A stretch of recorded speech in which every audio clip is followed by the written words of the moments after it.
From translation, Net New English Translation. This 294 day of the year. Today we are reading passages Mark 14. Mark chapter 14, verses 1 to 72. Now the Passover and the Feast of Unleavened Bread were 2 days away. The chief priests and the experts in the law were looking for a way to arrest Jesus by stealth and kill him. But they said, not during the festival, so that there won't be a riot among the people. While he was in Bethany at the house of Simon the leper, as he was reclining at the table, a woman came with an alabaster jar of expensive perfumed oil, pure nard. She broke the jar and poured the perfume on his head. But some were indignantly remarking to one another, "Why has this perfume been wasted?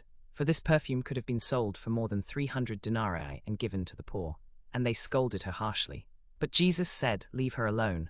Why are you bothering her? She has done a beautiful thing to me. For you will always have the poor with you, and you can do what you want for them whenever you want, but you will not always have me. She has done what she could. She has perfumed my body in advance for its burial. I tell you the truth, wherever the gospel is preached throughout the whole world, what she has done will be told in memory of her." Then Judas Iscariot, who was one of the 12, went to the chief priests in order to betray Jesus to them. When they heard this, they were glad and promised to give him money, so he began looking for an opportunity to betray him. Now on the first day of unleavened bread, when they sacrificed the Passover lamb, Jesus' disciples said to him, "Where do you want us to go and prepare for you to eat the Passover?"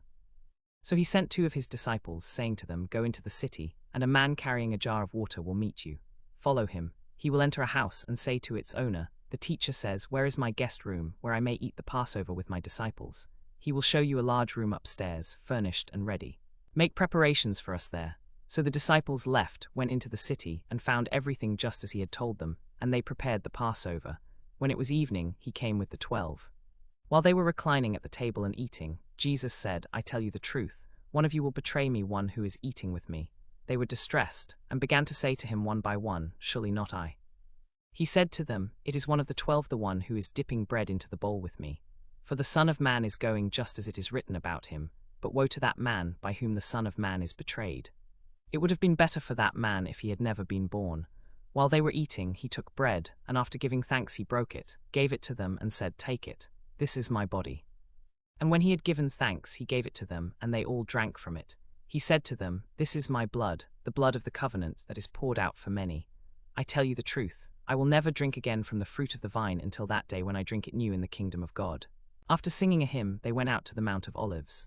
Then Jesus said to them, "You will all fall away, for it is written, 'I will strike the shepherd, and the sheep will be scattered.' But after I am raised, I will go ahead of you to Galilee." Peter said to him, "Even if all fall away, I will not." Jesus said to him, "I tell you the truth, this very night, before a rooster crows twice, you will deny me 3 times. But Peter emphatically said, "Even if I must die with you, I will not deny you." And all the disciples said the same thing. Then they went to a place called Gethsemane, and Jesus said to his disciples, "Sit here while I pray." He took with him Peter and James and John, and began to be deeply distressed and troubled. He said to them, "My soul is deeply grieved to the point of death. Remain here and stay awake." He went a little further, fell to the ground, and prayed that, if it were possible, the hour would pass from him. He said, "Abba, Father, all things are possible for you. Take this cup away from me, yet not what I want, but what you want." Then he came and found them sleeping, and he said to Peter, "Simon, are you sleeping? Could you not stay awake for 1 hour? Stay awake and pray that you will not fall into temptation. The spirit is willing, but the flesh is weak." After leaving them again, he prayed the same thing. And again he came and found them sleeping, because their eyes were very heavy. They did not know what to say to him. Then he came a 3rd time and said to them, "Are you still sleeping and resting? Enough, the hour has come. Look, the Son of Man is betrayed into the hands of sinners. Get up, let us go. Look, my betrayer is here." Immediately, while he was still speaking, Judas, one of the 12, arrived. With him was a crowd armed with swords and clubs, sent from the chief priests, the experts in the law, and the elders. Now the betrayer had given them a sign, saying, "The one I kiss is the man. Arrest him and lead him away securely." When he came, he went up to Jesus at once and said, "Rabbi," and kissed him. They laid hands on him and arrested him. But one of those with Jesus drew his sword, struck the high priest's slave, and cut off his ear. Jesus said to them, "Have you come out with swords and clubs to arrest me as if I were a bandit? Every day I was with you, teaching in the temple courts, and you did not arrest me. But this has happened so that the scriptures would be fulfilled." Then everyone abandoned him and fled. A certain young man was following him, wearing only a linen cloth. They tried to arrest him, but he left the linen cloth behind and ran away naked. They took Jesus to the high priest, and all the chief priests, the elders, and the experts in the law gathered together. Peter followed him from a distance, right into the courtyard of the high priest. He was sitting with the guards, warming himself by the fire. Now the chief priests and the whole council were looking for testimony against Jesus to put him to death, but they did not find any. For many were giving false testimony against him, but their testimonies did not agree. Some stood up and gave this false testimony against him. We heard him say, "I will destroy this temple made with hands, and in 3 days build another not made with hands." But even on this point their testimony did not agree.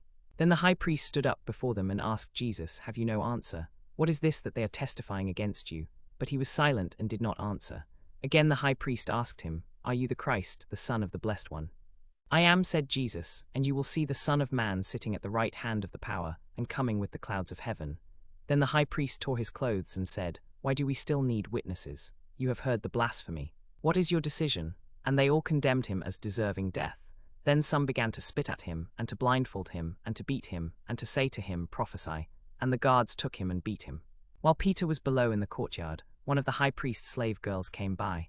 When she saw Peter warming himself, she looked directly at him and said, "You also were with that Nazarene Jesus." But he denied it. "I don't know or understand what you're talking about." Then he went out to the gateway, and a rooster crowed.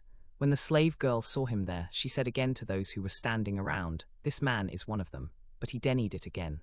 After a little while the bystanders again said to Peter, "Certainly you are one of them, because you are also a Galilean."